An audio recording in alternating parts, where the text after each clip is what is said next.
The message that we're trying to achieve for primary care physicians is the importance of recognizing early on the problem of substance use disorders, because the primary care physicians are in an extraordinary position to be able to stop that transition that can eventually lead into addiction. So an intervention by a primary care physician, as simple as started by asking, are you taking drugs? Are you drinking alcohol more than you should? Can make the difference on a person being able to control it and interfering from the transition into the process of addiction. This is a theater that is radically trying to change the relationship between performance and audience.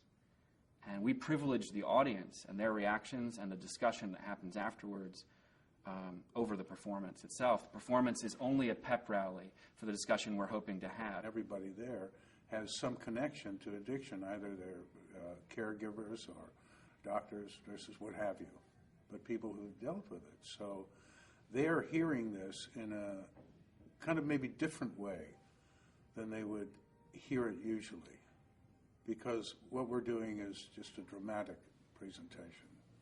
And so they're receiving the information, the emotion, in a slightly different way. And that evokes responses in them that are really interesting.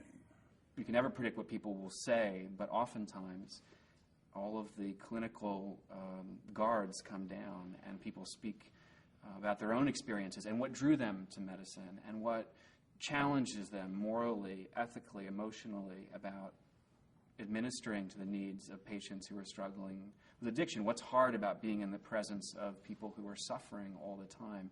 There really isn't a sanctioned, ritualized forum to bring together clinicians so they can acknowledge these issues as a group. And theater and this story that was written in the 40s but is set in 1912, so through the vantage of 100 years view, this story allows the audience to take a long view of what they've been struggling with, what their patients have been struggling with,